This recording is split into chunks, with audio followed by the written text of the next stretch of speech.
Cuando se creó la Universidad Francisco Marroquín, nunca fue concebida como una institución educativa en sí, sino como un ideal, como una causa y como un poderoso agente de transformación. Esta es la diferencia entre la UFM y cualquier otra. La academia es el vehículo, claro, pero no el destino de lo que hacemos. Desde su primer día de vida hasta este preciso momento, la Universidad Francisco Marroquín ha existido para encontrar y nutrir mentes brillantes y para plantar en ellas la urgencia de preguntar, argumentar, transformar y elevar la realidad que les rodea. Nos urge la obligación de cuestionar los dogmas, sean del tipo que fueren. Nos rebelamos contra las tradiciones. Vivimos para crear nuestro propio destino, no para seguir mecánicamente reglas impuestas por otros.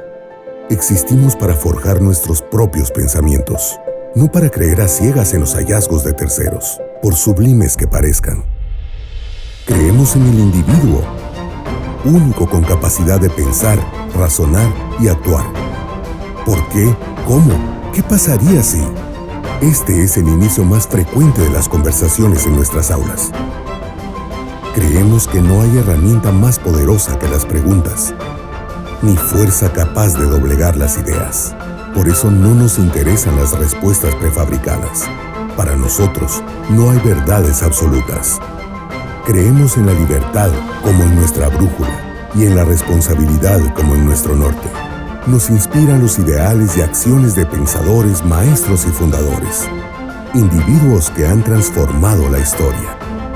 Nos consume buscar, encontrar y acompañar a jóvenes mentes en su búsqueda personal y dotarlas de las herramientas para que al cambiar su destino, alteren la historia y empujen adelante a su comunidad, a su país y a su planeta. Estas no son simples palabras. Llevamos 50 años actuando. ¿Tienes alguna pregunta? Les doy la bienvenida a la conferencia ¿Quién es el ladrón que más ha robado en la historia? El Centro Henry Hazlitt es la unidad académica encargada de impartir a todos los estudiantes de la UFM, independientemente de su carrera, los cursos relativos a nuestra misión, que es la enseñanza y difusión de los principios éticos, jurídicos y económicos de una sociedad de personas libres y responsables. En pocas palabras, el Centro Henry Hazlitt es una conversación permanente entre libertad y responsabilidad. Esta conversación a veces incluye platicar sobre ideas que convergen en una sociedad próspera, pero que muchas veces no se discuten en una sociedad en vías de desarrollo. Entre esas ideas están: ¿cómo se crea una sociedad próspera? ¿Cuál es la importancia de la propiedad privada para la creación de estas sociedades?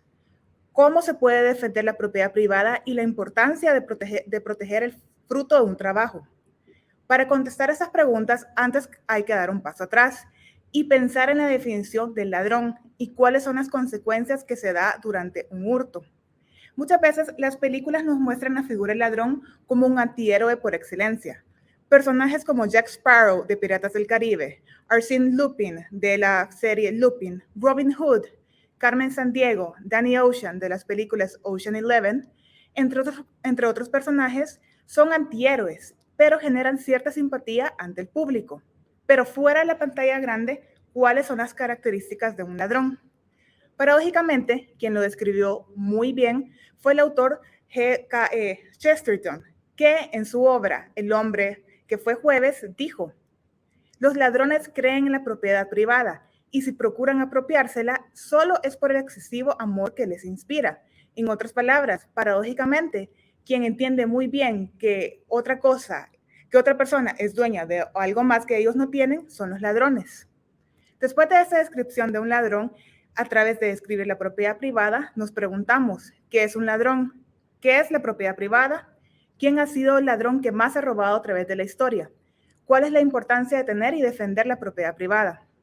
Para esto tenemos a dos invitados, a José Fernando Orellana Huer y Pablo Andrés Rosal.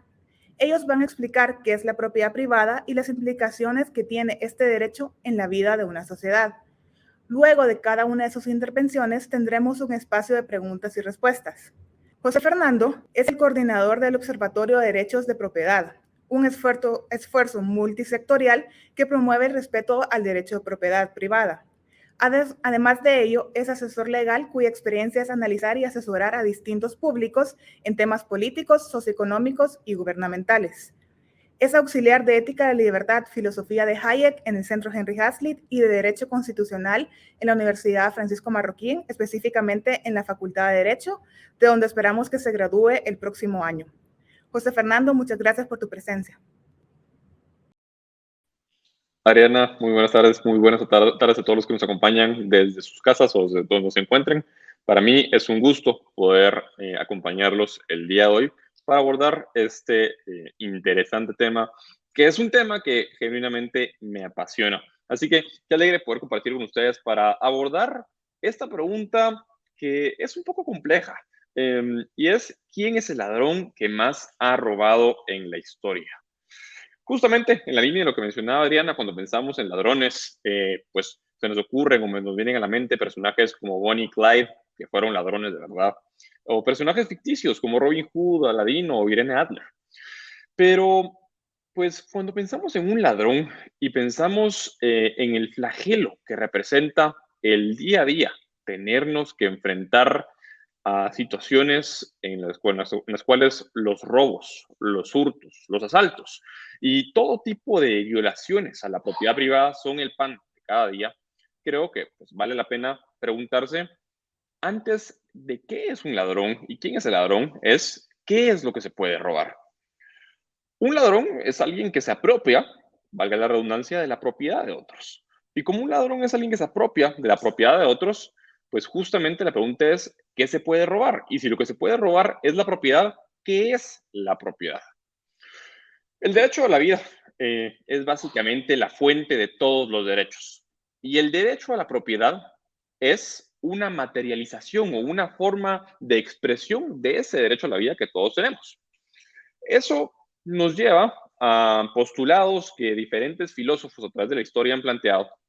Una de ellas, Ayn Rand, que resume y dice que sin derechos de propiedad, ningún otro derecho es posible.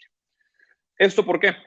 Si el hombre tiene que mantener su vida por su propio esfuerzo, si nosotros como hombres, como personas, tenemos que mantener nuestra vida por nuestro propio esfuerzo, el hombre que no tiene derecho al producto de su propio esfuerzo, no tiene medios para sostener su vida. Y el hombre que produce, mientras otros disponen de lo que él produce, es un esclavo de esas otras personas que tienen derecho a disponer de lo que él produce. El dilema de la propiedad privada, el dilema de lo que podemos apropiarnos, es un dilema que viene pues discutiéndose desde la antigüedad. Platón fue uno de los primeros filósofos cuyos escritos reflejan reflexiones en torno a los derechos de propiedad, justamente presuntamente inspirado en la experiencia de Esparta. Platón hablaba acerca de una utopía colectivista en la cual se suprimía la libertad individual y por ende se suprimía el derecho a la propiedad. Por el contrario, en unos primeros esbozos de intentar definir o intentar concretar qué se entiende por propiedad privada, Aristóteles pues básicamente planteaba la propiedad como una entidad, como una institución indestructible y positiva y necesaria. Seguimos avanzando en el tiempo, damos un salto cuántico en el tiempo y más cerca de nuestra era, en la Ilustración escocesa, se empiezan a definir los primeros términos modernos y se empieza a acuñar el término propiamente dicho de la propiedad privada. Y pues básicamente se empieza a analizar cómo la propiedad privada permite el desarrollo mismo de la idea de progreso y la posibilidad de reducir la pobreza. Esto nos lleva a otro punto. Y es que sin propiedad privada, las personas están a merced del poder de quien detente el poder político en un momento. Pierden completamente su independencia y no pueden desarrollar sus propios proyectos de vida. Esa es la razón que me lleva al inicio de lo que empezaba a mencionar, de que la propiedad privada es un derecho humano, de que la propiedad es un derecho humano que deriva del derecho a la vida y que debe defenderse. Y es una condición necesaria para la vida en sociedad, porque de lo contrario, desaparece cualquier posibilidad de poder cooperar y salir adelante. Sin embargo, pues ya habiendo definido qué entendemos por propiedad o qué se entiende por propiedad, la pregunta es, bueno, si yo tengo un derecho a la propiedad, implica que alguien o sí, una entidad debe velar porque ese derecho se respete. Y ahí la razón por la cual yo, como liberal, pues planteo, me adelanto un poquito, yo como liberal, pues me planteo la necesidad de un gobierno y considero que un gobierno es necesario. Sin embargo, un gobierno limitado a una función esencial, a la protección de los derechos fundamentales del hombre, a la vida, a la propiedad y a la libertad. Pues básicamente, una precondición para vivir en sociedad es desterrar de todas sus formas el uso de la fuerza física en las relaciones sociales. Esto es necesario si queremos vivir en una sociedad en las cuales los hombres puedan tratar unos con otros pues de forma pacífica por medio de la razón, a través del diálogo, a través de la persuasión, a través de la cooperación voluntaria. Si una sociedad no proporciona ninguna protección organizada contra el uso de la fuerza, si la sociedad no se organiza para protegerse del uso de la fuerza por parte de otros, o no se organiza para que en caso una persona, un ladrón en concreto, pues inicie el uso de la fuerza y tome por la fuerza, valga la redundancia, la propiedad de otro, tome mi celular, tome mi casa, invada mi finca, robe una idea mía, reproduzca sin autorización contenido que yo he generado, ya sea por medio de libros, por medio de canciones. Si no existe un tercero imparcial, si no existe un árbitro que me garantice que esos derechos de propiedad que ya explicamos con anterioridad, ¿cuál es su importancia? Que esos derechos de propiedad van a ser respetados y que si en caso de derechos de propiedad no son respetados y son violados por una persona, esa persona sea sancionada, pues básicamente nos veríamos forzados, o la sociedad se vería forzada, a que cada uno de los ciudadanos tenga que ir armado y convertir su hogar prácticamente en una fortaleza, estando dispuesto a dispararle a cualquier extraño que se acerque a la puerta de su casa. Y precisamente esa es la razón por la cual el gobierno, desde una perspectiva liberal, el gobierno es necesario, pero es necesario justamente con ese límite de ser un garante de los derechos de los ciudadanos y ser un garante en concreto, en el contexto de la conferencia, de los derechos de propiedad. Para terminar de matizarlo, pues al final el gobierno, como garante de los derechos de propiedad, como protector de los derechos de propiedad, debe pues garantizar y proteger dos elementos fundamentales que componen las facultades que otorgan los derechos de propiedad. Por un lado, el derecho exclusivo a las personas a utilizar sus recursos, a utilizar su propiedad como mejor le parezca, siempre que no pues intervengan con los derechos de otros, con los derechos de propiedad de otros, violando esos otros derechos de propiedad. Y por otro lado, también, pues la protección al derecho de propiedad implica una garantía de que las personas tienen la capacidad para transferir o intercambiar en cualquier momento por el precio que mejor les convenga esos derechos de forma voluntaria. Habiéndonos planteado esta duda, pues regresamos a la pregunta de quién es el mayor ladrón. Y es que, pues podríamos pensar y podríamos hacer una lista. Y de hecho, cuando Adriana me planteaba la idea de hacer esta conferencia, yo dije, bueno, hagamos una investigación de quiénes son los mayores ladrones de la historia, solo para temas de acervo cultural y de saber quiénes son. Pero realmente, cuando uno comete un delito, cuando uno comete un delito, puede cometer un delito por acción, es decir, decidir voluntariamente ir a asaltar a una persona, ir a invadir la propiedad de una persona, robar la idea de una persona y reproducirla sin su autorización, pero también puede hacerlo por omisión. Uno comete un delito por omisión cuando está obligado, por alguna razón, por la Constitución, por la ley, por un mandato, a actuar y deja de actuar y permite que esos bienes o permite que esos valores que está llamado a proteger se vean destruidos. Y eso nos lleva a una conclusión bastante lógica. Si el gobierno es el encargado de velar por los derechos de propiedad y el gobierno fracasa en velar por esos derechos de propiedad y fracasa en velar por la protección de esos derechos de propiedad por omisión, porque no toma acción cuando esos derechos son violados, porque las personas a la hora de acudir a las autoridades, como la Policía Nacional Civil, el Ministerio Público, las Cortes, no reciben una respuesta del sistema. y el sistema de justicia les falla en responder y simplemente el ladrón o la persona que violó sus derechos de propiedad queda impune. El mayor ladrón por omisión, en ese caso, es el propio gobierno que está llamado a proteger a sus derechos individuales.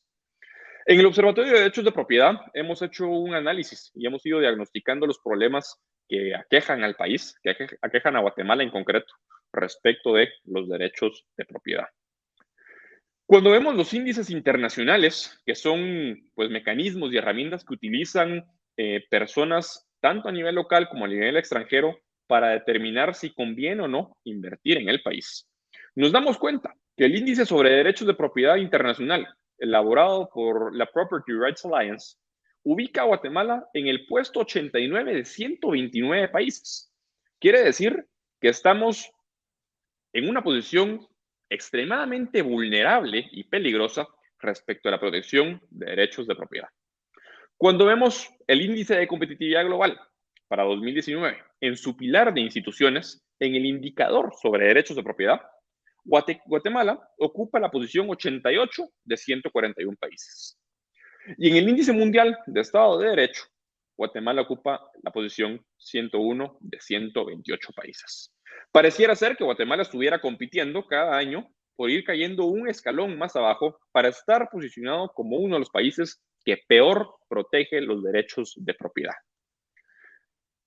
Cuando analizamos ya datos a nivel local respecto de cómo se protegen los derechos de propiedad en el país, en el Observatorio de Derechos de Propiedad hemos elaborado una herramienta a la que le llamamos el termómetro de la propiedad. Y este termómetro nos ha lanzado pues, varios indicios. En primer lugar, que en el periodo del 1 de enero de 2019 al 1 de septiembre de 2021, o sea, el día de hoy, desde el 1 de enero de 2019, un año antes de la pandemia, únicamente los organismos de justicia han emitido 66 sentencias por violaciones a los derechos de propiedad.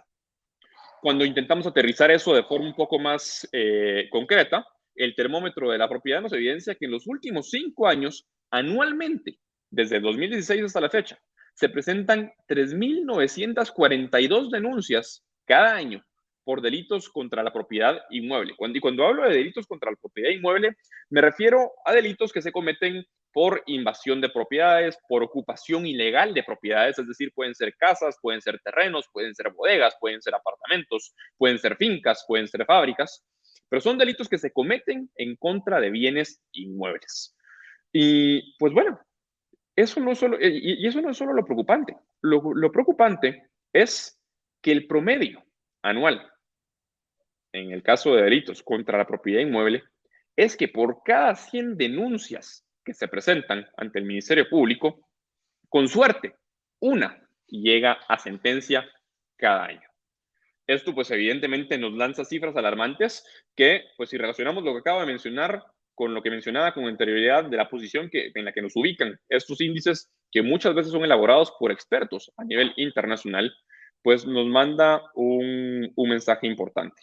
Y nos manda un mensaje importante de que, pues, justamente el Estado de Guatemala, el gobierno de Guatemala, que se organiza justamente para proteger esos derechos fundamentales, para proteger el derecho humano de propiedad, está fallando de forma sistemática.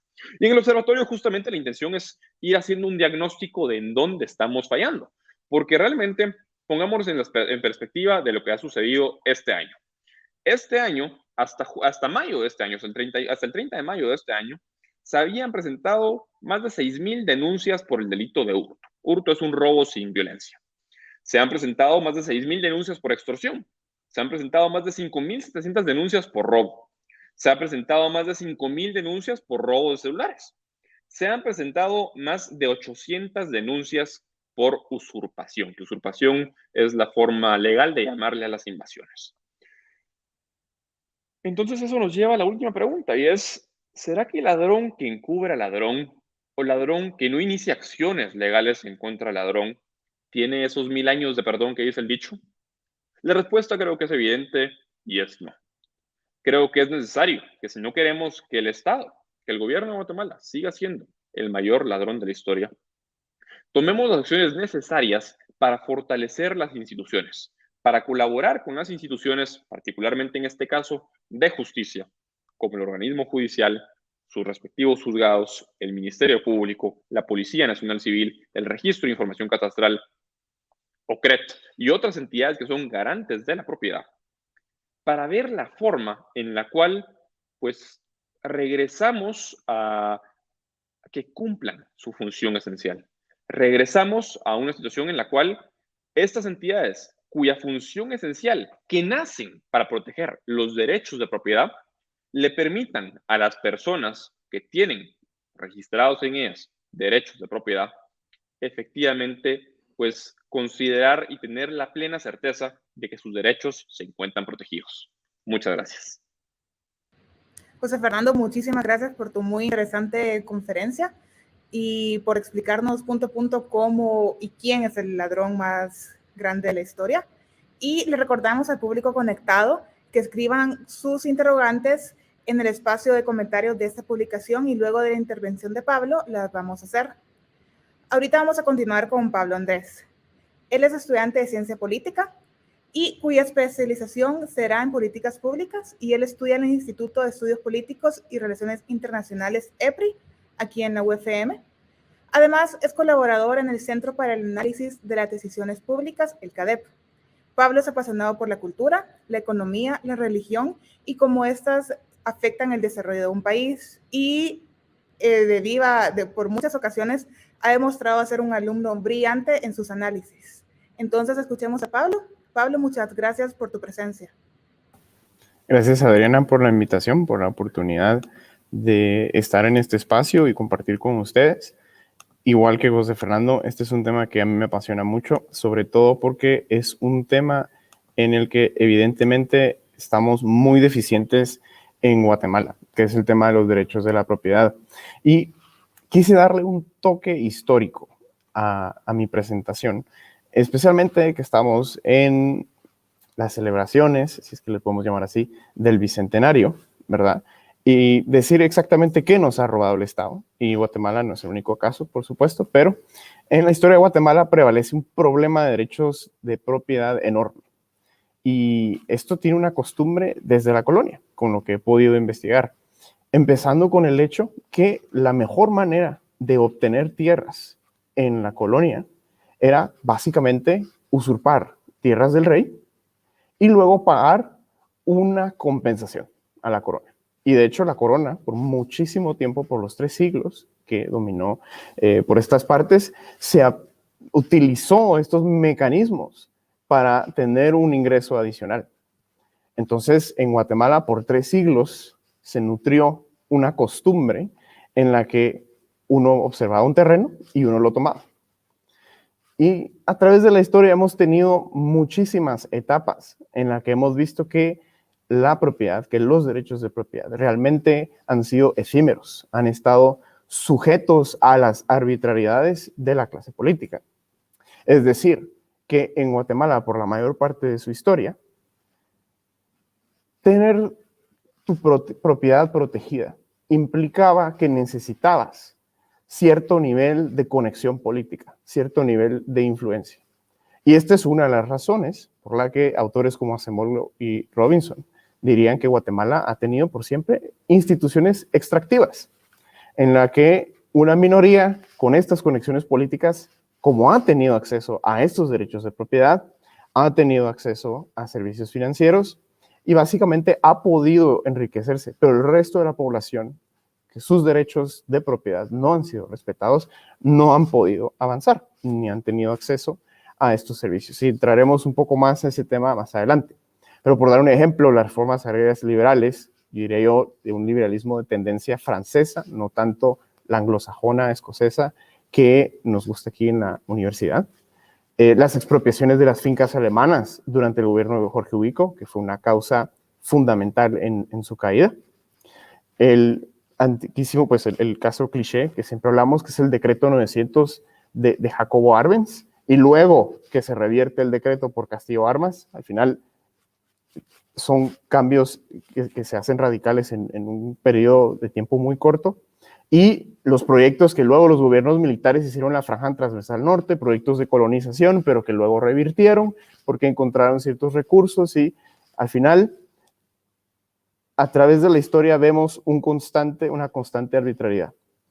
Y dando un detallito sobre el tema de la reforma agraria de Jacobo Arbenz, de hecho, muchos de los problemas que ha tenido Guatemala a través de la historia es que en lo que su población crece y carece de derechos de propiedad, la forma en que la tierra se hereda, especialmente en pueblos indígenas, pero también en asentamientos criollos no eran la excepción, la herencia era una herencia física.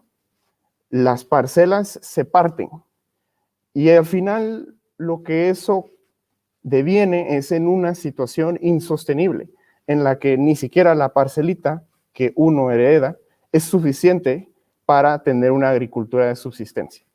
Entonces, realmente lo que hemos tenido por mucho tiempo en Guatemala ha sido un problema de derechos de propiedad para poder heredar la tierra a los hijos sin necesidad de fragmentarla físicamente. Y ese era el problema que tenían los gobiernos de Juan José Arevalo y Jacobo Arbenz. Ellos tenían un problema de derechos de propiedad. Guatemala era de los países con mayor densidad poblacional de la región en ese momento. Pero en vez de ellos promover la protección y la formalización de los derechos de propiedad, pues con el decreto 900 ellos toman un camino regresivo y uno muy dañino al final, a la larga, en nuestra historia. Entonces, ¿cómo estamos ahora? Que estamos en nuestro experimento democrático. El Property Rights Alliance, que fue citado por José Fernando Orellana, pues Guatemala, el puesto 89 de 129 países, y regionalmente estamos en el puesto 14. Y estaríamos tal vez peor si no fuera por gobiernos socialistas como el cubano, como el caso de Bolivia, como el caso de Venezuela, que nos ayuda a no vernos tan mal. Pero, según el Heritage Foundation, en su Economic Freedom Index, las puntuaciones que otorga Guatemala sobre 100 en pilares fundamentales en cuanto a derechos de propiedad ha sido 43.2 en cuanto a los propios derechos, 32.6 en efectividad judicial, 30.1 en integridad gubernamental, corrupción, básicamente. Y el clarísimo ejemplo de los problemas que tenemos ahorita son la cantidad de usurpaciones de tierras que hay, de invasiones de tierras que hay, y la mora judicial. Es decir, los casos no se atienden en los horarios, en los periodos legalmente establecidos, los casos se atrasan por años, y esto definitivamente es un gran problema porque nos espanta muchísima inversión y muchísimas oportunidades. Entonces, aquí quisiera introducir el concepto de capital muerto, y es que realmente los derechos de propiedad son como una especie, por dar una analogía, de hidroeléctrica. El agua es nuestro recurso, podemos decir una casa. Los derechos de propiedad son la hidroeléctrica que transforma ese recurso en electricidad, en capital. Entonces, los derechos de propiedad son los que nos permiten utilizar todos estos recursos que tenemos de una manera más eficiente. ¿Y por qué más eficiente? Porque al final, si yo invierto mi trabajo, mi esfuerzo, mis ahorros en esto que yo tengo, las ganancias las voy a obtener yo. Voy a poder beneficiarme con esto y con ello beneficiar a mi familia. Ahora, claro, si no tengo mis derechos garantizados, puede ser que la inversión que yo haga sea robado en un futuro. Entonces, el autor peruano Hernando de Soto introdujo este concepto de capital muerto. Es toda esa infraestructura, toda esa vivienda, todos esos bienes que tienen la mayoría de la población latinoamericana, bueno, en cualquier lado del mundo, pero él estudiando particularmente Latinoamérica, que no puede transformar o utilizarlo como capital. Gente extralegal, no tiene acceso a recursos financieros, no puede obtener más capital para ellos emprender e intentar salir de su situación. Entonces, mucho lo que ha sucedido en Guatemala y en América Latina en general es que los gobiernos han puesto muchísimos obstáculos para que las personas puedan formalizarse y mantenerse en la formalidad.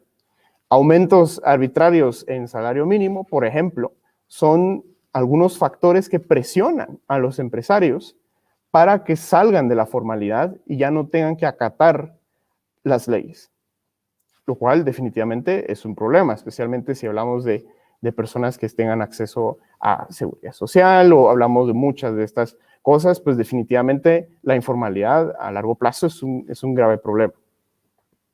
Y el menor acceso a servicios financieros, con esto voy a que una persona que tenga su parcela de tierra o tenga su vivienda no puede algún día, por ejemplo, hipotecarlo y con ese capital construir un negocio, pagar su deuda y salir adelante. Es decir, sin derechos de propiedad, literalmente le estamos arrebatando la capacidad a muchísimas personas de poder salir adelante. Y yo creo que ese ha sido de los robos más fuertes, más grandes que hemos tenido aquí en Guatemala, que nuestros gobiernos, por toda su historia, han sido indiferentes a los derechos de propiedad de la mayoría de la población y claro, se han movido nada más por sus conectes políticos. Y eso definitivamente es un problema. Entonces, yo quisiera me gusta citar textos y en el libro de Hernando de Soto, The Mystery of Capital, él pone un fragmento, un resultado de su estudio que creo yo que es muy impactante, para que veamos la cantidad de capital muerto. Este libro fue publicado en 2007, pero la cantidad de capital muerto que existe en nuestros países. Entonces, estudiando Perú, él escribe, el valor de los bienes inmuebles rurales y urbanos de propiedad extralegal en Perú ascienden a unos 74,000 millones de dólares. Esto es 5 veces la evaluación total de la Bolsa de Valores de Lima antes de la recesión de 1998, 11 veces mayor que el valor de las empresas e instalaciones gubernamentales potencialmente privatizables y 14 veces el valor de toda la inversión extranjera directa en el país a través de su historia documentada. Todo eso que podría traducirse en capital está siendo desperdiciado. Imagínense tener que construir, bueno, yo no sé cuántos de ustedes se atreverían a construir un complejo de apartamentos. Si de por sí la ciudad capital es complicado, pues ni me imagino lo complicado que va a ser construir uno en Shela, por ejemplo. Cuando tienes esa incertidumbre de que no hay un respeto por los contratos. Si el inquilino no te paga, ¿qué puedes hacer al respecto? Va el Estado a responder a este tipo de problemas. Por lo tanto, de todo lo cual se sigue claramente que debe rechazarse de plano esa fantasía del socialismo de reducir a común la propiedad privada, pues que daño a esos mismos a quienes se pretende socorrer, repugna a los derechos naturales de los individuos y perturba las funciones del Estado y la tranquilidad común. Por lo tanto, cuando se plantea el problema de mejorar la condición de las clases inferiores, se ha de tener como fundamental el principio de que la propiedad privada ha de conservarse inviolable. Y bueno, esto que les cito aquí no lo escribió un economista, no lo escribió un politólogo, de hecho lo escribió un papa, lo escribió León XIII en su encíclica Rerum Novarum.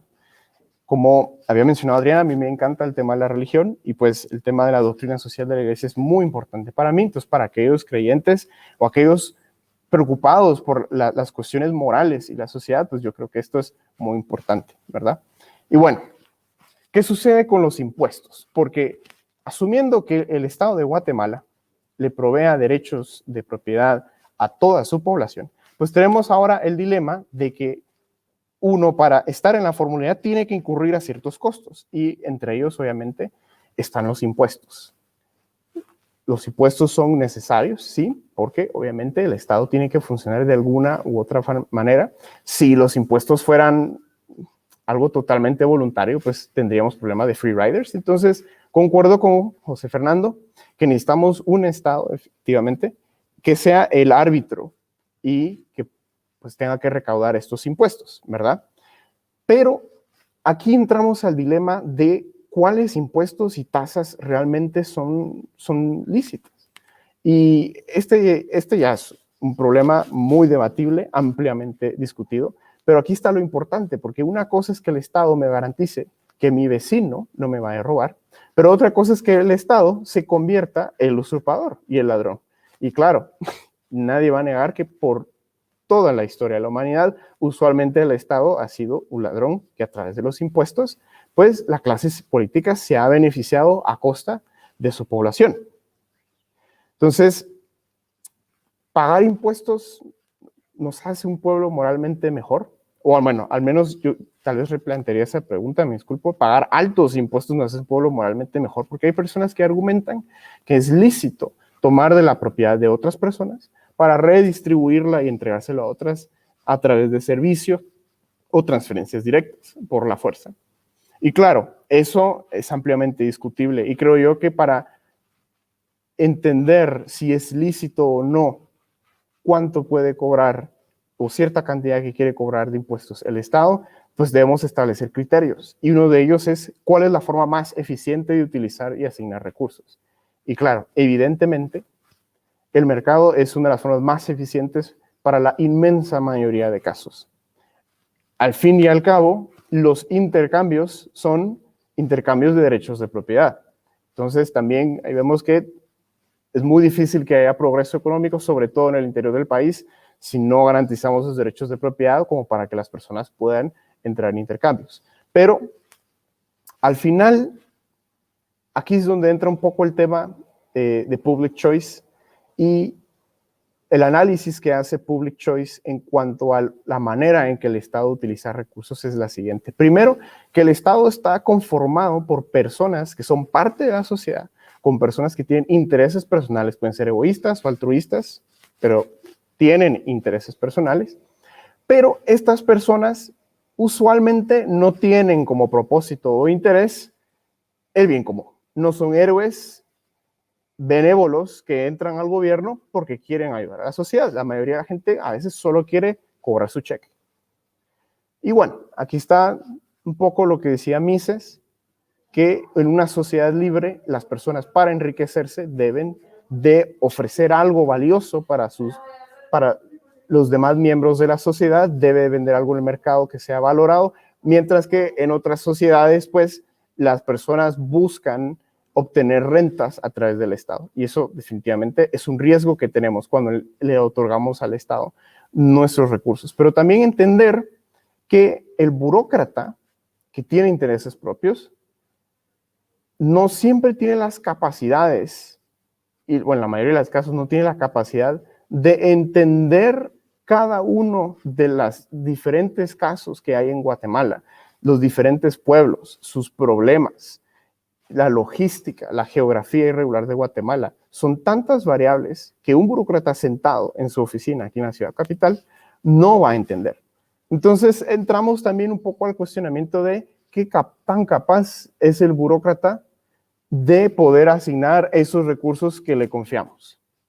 Entonces, creo yo que es un criterio muy importante a considerar, porque en el mercado que utiliza señales como los precios, sobre todo, puede asignar recursos en las áreas donde ve que sean más urgentes, sean más demandados y reaccionar a cada una de estas circunstancias, mientras que el político carece de esta clase de incentivos.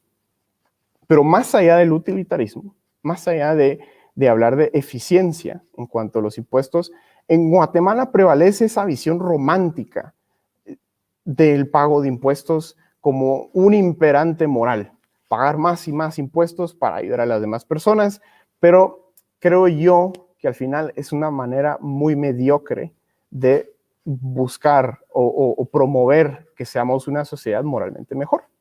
Y mucha gente creo que malinterpreta la Biblia y creo que cuando la leen dice, denle al César y él hará la obra de Dios.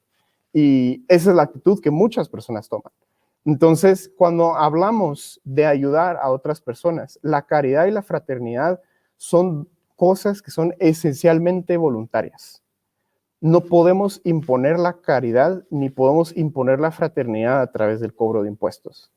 Es decir, yo no abogo por un Estado que utilice la propiedad de otros para, en teoría, redistribuirla, que en muchos casos no logra hacerlo ni bien, o en muchos casos también se roba. Entonces, si queremos realmente ser una sociedad moralmente mejor y si intentan utilizar argumentos morales a favor de los impuestos, yo creo que son inválidos y son una forma de uno no responsabilizarse por ese tipo de cosas. Entonces, por dar un ejemplo, creo yo, de lo potente que es la caridad y la fraternidad cuando el Estado se limita a garantizar derechos de propiedad, pues yo creo que Estados Unidos, a pesar que es una economía mixta en cierta manera, pero es una de las economías más libres del mundo. En un estudio hecho por Brooks, dice que el 89% de las familias en Estados Unidos donan a caridades, con un promedio de 1.620 o el 3.1% de su ingreso. 42% de estas familias han hecho voluntariado, con un total de 15.5 millardos de horas en el año 2005, si no estoy mal, hice el estudio, es decir, un equivalente a 239.2 millardos de dólares en términos de salarios y trabajo. El sector privado caritativo en Estados Unidos representa $500 million anuales. Y muchas veces estas organizaciones caritativas entienden mejor los problemas de la gente. Es decir, que tú tienes ciudadanos más participativos, más conscientes de su entorno y moralmente mejores, si ellos con su propio fruto del trabajo deciden entregarlo para ayudar a otros, con su propio tiempo deciden hacer voluntariados.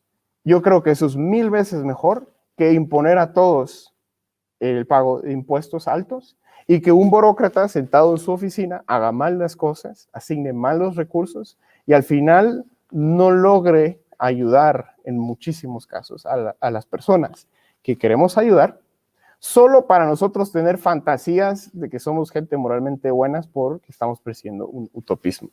Creo yo que es mejor yo tomar el caso, dar mi tiempo y dar el fruto de mi trabajo para ayudar a esta gente. Otro estudio por Gruber y Hungerman encuentra que, por ejemplo, grandes proyectos de expansión de gasto público y aumentos de impuestos, como el New Deal en Estados Unidos, devino en menos actividad caritativa de las iglesias. El gasto de las iglesias representaba el 10%, todo lo que las iglesias gastaban en sus actividades caritativas representó solo el 10% del total que gastó el gobierno en New Deal, en relief spending. Y cada vez hay más estudios que encuentran que el New Deal solo retrasó la recuperación de la Gran Depresión, ni siquiera logró su cometido de reducir el desempleo. Por cada $1 adicional de gasto público, se donaron 3 centavos menos. Entonces yo creo que esto nos plantea cosas muy fuertes, que al final el Estado no solo nos ha robado, especialmente aquí en Guatemala, nuestra capacidad de ser personas más productivas, de salir del círculo de la pobreza, sino que nos ha robado la capacidad de ser personas más benévolas, moralmente mejores, con relaciones más cercanas a estas personas que queremos ayudar, en teoría. Entonces, concluyo con lo siguiente, que es una crítica que hace Benedicto XVI al estado de bienestar, a este estado gordo, y que intenta violentar constantemente la propiedad de la gente, supuestamente para redistribuir mejor la riqueza. Y él escribió: no hay un ordenamiento del Estado tan justo que pueda eliminar la necesidad de un servicio de amor. Este amor no ofrece simplemente a las personas ayuda material, sino refrigerio y cuidado de su alma, algo que muchas veces es aún más necesario que el soporte material. Y con eso estamos. Muchas gracias. Y empezamos con la sección de preguntas y respuestas. Y la primera es: ¿hace falta más leyes para proteger la propiedad privada? Tal vez. Ya puede. Si quieren empiezo. Dale. Yo creo que no.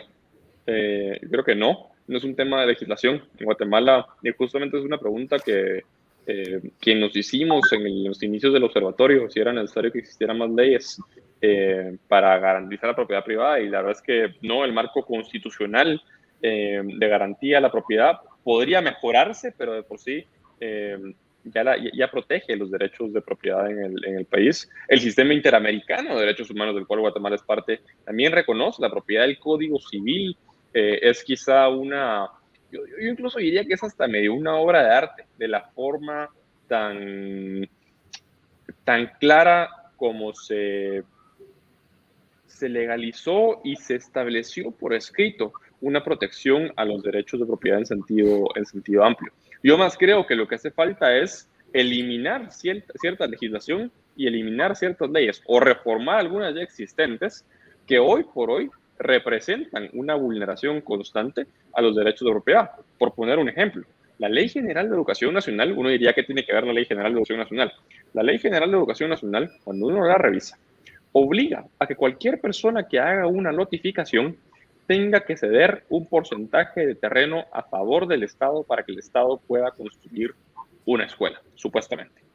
Y el Ministerio de Educación es una herramienta que efectivamente utiliza para expropiar de forma legalizada a quienes quieren hacer desarrollos inmobiliarios. Entonces, quiera que no, cuando uno, y justamente en la línea de lo que Pablo bien mencionaba, cuando uno piensa si va a invertir, dentro de las variables que tiene que tomar en cuenta, por poner un ejemplo concreto, en ese caso, si yo voy a hacer una notificación inmobiliaria, dentro de los costos que tengo que pensar si quiero asumir, es ese costo que el propio gobierno me pone para poder desarrollar esa notificación y poder desarrollar vivienda para la persona y poder convertir a más personas en propietarios. Entonces yo creo que no hace falta más leyes, al contrario, hay que eliminar algunas y reformar otras. Pablo, ¿tienes algo que agregar? Más allá también de que claramente hay ciertos derechos que son necesarios que se esclarezcan, que sean reformados. Yo creo que un buen ejemplo sería, mucha gente habla de que es necesaria una ley de aguas, pero tiene que ver mucho con la capacidad del Estado. Y en Guatemala la capacidad del Estado es casi nula. En algunos casos para nuestra suerte y en otros casos para nuestra desgracia. Entonces, como la capacidad del Estado es casi nula, tampoco sirve legislación adicional o tampoco sirve aclarar o reformar la legislación actual si el Estado tampoco es capaz de implementarla, de aplicarla. Y eso tiene que ver mucho con el órgano judicial, que es altamente ineficiente, es altamente protocolaria, no se ha modernizado. Entonces tienes un montón de casos que se siguen atrofiando el sistema, y yo creo que ese es más otro problema. Entonces no es tanto un problema de legislación, sino es un problema de políticas públicas para intentar arreglar o intentar mejorar el sistema de justicia. En relación a eso, que ya mencionaron un poquito, ¿qué es lo necesario para que Guate pueda mejorar sus derechos de propiedad? Nelson Quintanilla preguntó específicamente eso. ¿Qué se necesita para mejorar los derechos de propiedad en Guatemala? Y la uniré con la pregunta de Sofía Rosell. ¿Qué países serían un buen ejemplo que hacen bien la defensa de los derechos de propiedad? Y también pregunta cómo esta buena defensa impacta en el desarrollo económico de un país.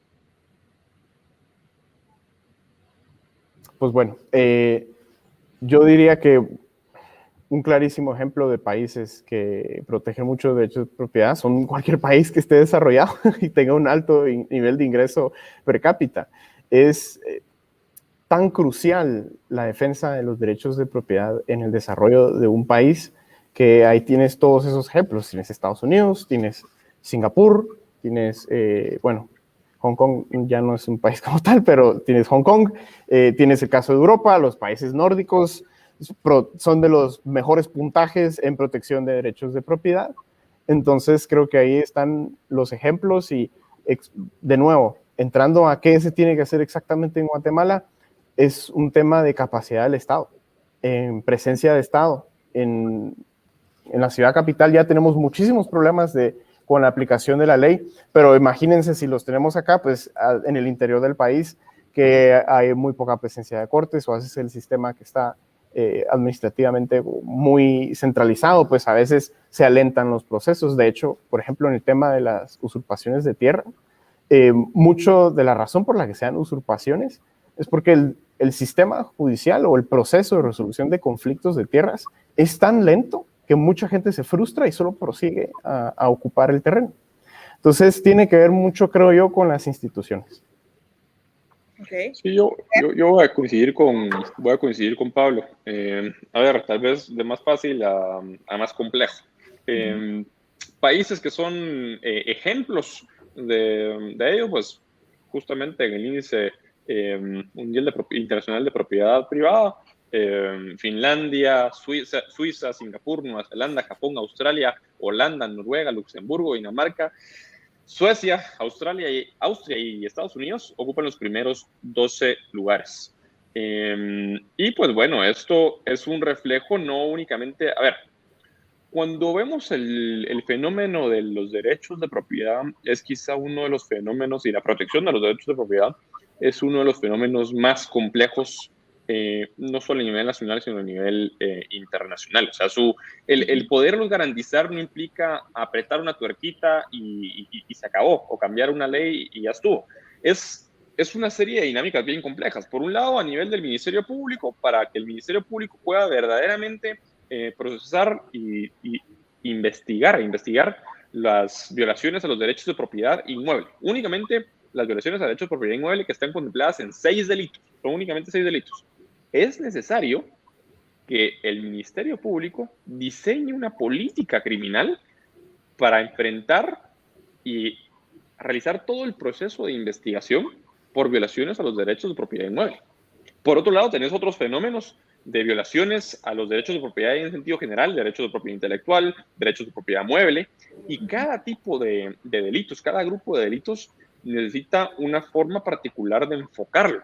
Entonces, hoy por hoy, no hay una política criminal en materia de nada en el país. O sea, no hay una política criminal que establezca los parámetros y protocolos que el Ministerio Público deba seguir, por ejemplo, en un proceso de investigación por delitos contra la propiedad inmueble, y eso nos lleva necesariamente a una situación bien complicada, porque diferentes organismos del Estado, para poner el ejemplo de las invasiones, diferentes organismos del Estado tienen sus distintos protocolos, que no son ley, sino protocolos internos que tienen que seguirse en caso de un desalojo. La Procuraduría de Derechos Humanos tiene el suyo, el Ministerio de Gobernación, que controla la Policía Nacional Civil, tiene otro, el Ministerio Público tiene otro. Y cada uno quiere que su protocolo sea el que se aplique. Y no hay certeza de cuál es la normativa que se va a aplicar. Y el problema en muchos de estos casos es que esos protocolos son normativas internas. Y un juez no debe existir, y su función no es aplicar normativas internas de las diferentes entidades del Estado. La función de un juez es aplicar la ley y la Constitución en primer término y en segundo término la ley, luego los reglamentos. Pero si hay algo que esté contenido en una disposición interna de una entidad del Estado que no está contenido en la ley, el juez no lo debería aplicar. Sin embargo, los jueces también son bastante temerosos con esta situación por otra serie de razones. Por ejemplo, los jueces no se atreven a emitir una orden de desalojo porque pues viven en la localidad en la que tienen que hacer el desalojo y temen por su vida de que si ordenan el desalojo, después quienes van a pagar los platos rotos van a ser ellos, y posiblemente con su vida.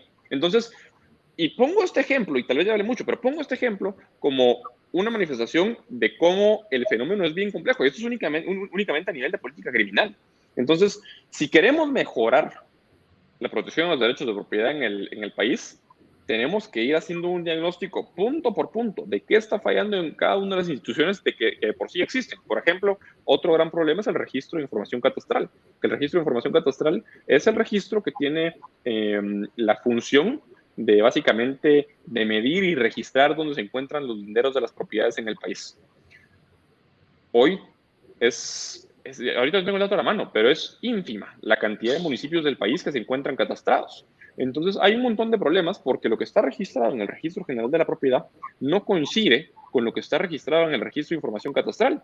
Y en muchas ocasiones las propiedades están ubicadas de forma distinta como están registradas, o en muchas ocasiones las propiedades ocupan una extensión de tierra muchísimo más grande de la que realmente catastralmente ocupan. Entonces, creo yo que esos son solo ejemplos de que decir, la fórmula mágica para mejorar la protección al derecho humano de propiedad es esta, no la hay. Solo el punto es, hay que trabajar para ir encontrando cuáles son los problemas e ir enfrentando uno por uno, y se puede todos al mismo tiempo. Perdón, y asumo que también implica eso, que ya se hace un diagnóstico, pero no es lo más conveniente crear más leyes, sino que simplificar y estandarizar procesos, asumo yo. Correcto. Ok. Incluso en muchos casos, parte de todo lo que es el tema catastral y el registro de la propiedad, es que el problema es que lo hacen entidades muy centralizadas, es más como un top-down y no un down-top process. Entonces, no es que las municipalidades sean las encargadas y que pasen esa información para arriba, sino que es necesario que estén los representantes de estas instituciones y ya se alentan mucho los procesos. Y un proyecto que hizo la OEA en Guatemala por el año 1998-1999 que se llamaba la Mesa de Verapaz, y lo que era básicamente era un espacio de resolución de conflictos por el tema de la tierra. Y uno de los grandes problemas era que las condiciones que había puesto el Estado de Guatemala para que se lleve a cabo este proyecto era que requería del proceso de 51,000 instituciones gubernamentales. Esto tenía que ir un representante del Ministerio de Trabajo, tenía que ir un representante de la Procuraduría de Derechos Humanos, del Registro General de la Propiedad, de no sé qué más y no sé qué. Entonces, cuando se ausentan algunos de estos representantes, el proceso no se da. Entonces, es esa tendencia corporativista que es muy, muy inútil y retrasa muchísimo todos estos procesos. ¿Podrías ampliar un poquito el término que hiciste, top-down, por si alguien del público no entiende esa relación? Claro, es como datos de la municipalidad, de lo local para arriba, ¿verdad? Para las instituciones nacionales. Y ahorita cómo se maneja es que la institución nacional es la que va al lugar y tiene que registrar o observar o pues, hacer lo que tenga que hacer. Y eso es un problema, porque tenés tantos municipios y cada uno es un relajo diferente. Entonces, eso simplemente hace que tu esfuerzo y los recursos que le metes a este tema no sean eficientemente utilizados.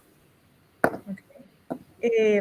Unida a estos comentarios, José Andrés López Lagunas pregunta: ¿de qué forma podemos actuar nosotros, asumo que los ciudadanos, para poder empujar e inspirar un cambio positivo y que se empiece a respetar la propiedad privada en Guatemala? ¿Qué me pueden comentar de ello?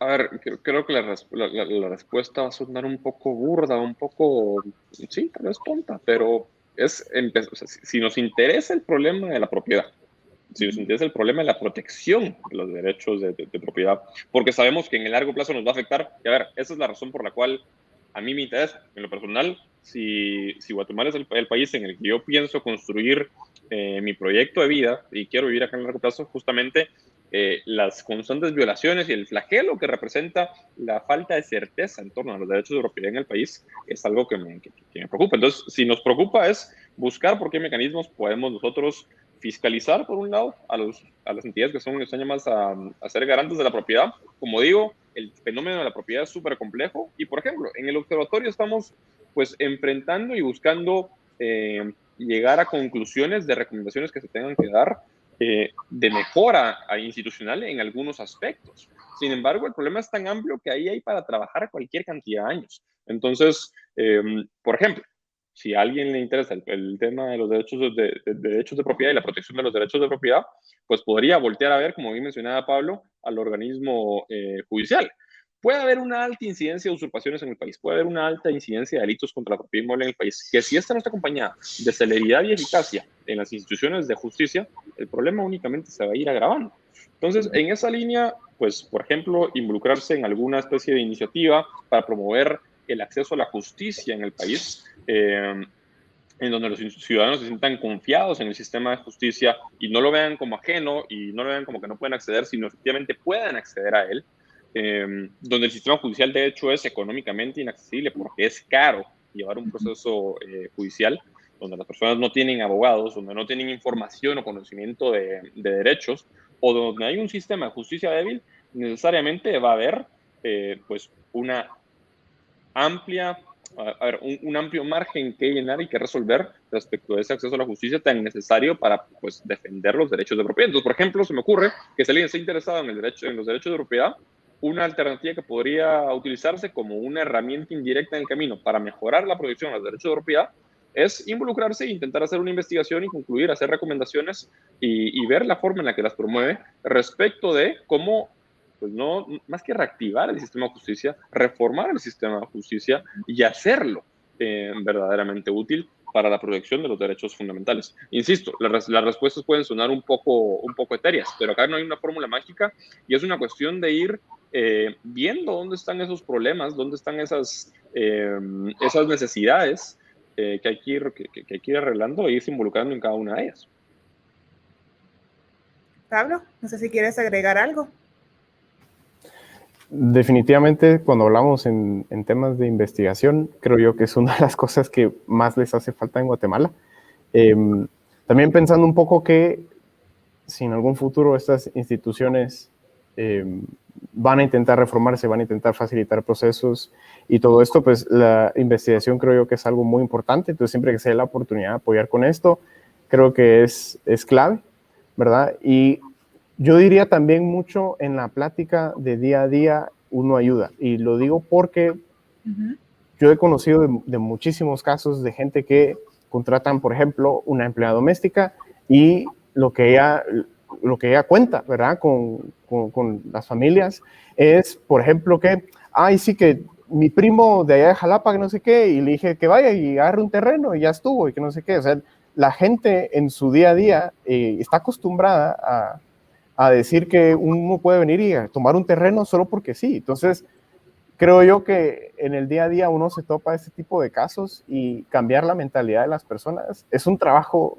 arduo de toda la vida, es un tema de la lucha por las ideas, pero creo yo que incluso en lo cotidiano, en este tipo de conversaciones, pues se puede ayudar un poco, porque hay personas que no tienen esta mentalidad, lamentablemente.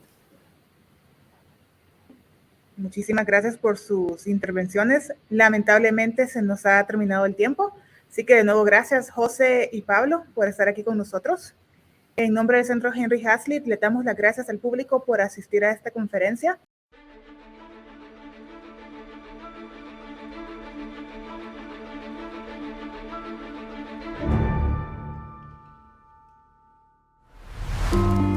Hoy, el mundo busca cursos en línea. Hoy, el mundo sigue las tendencias del mercado. Hoy, el mundo necesita emprendedores. Hoy más que nunca, el conocimiento se dispersó y la Universidad Francisco Marroquín no cerró. Se multiplicó en diversos hogares.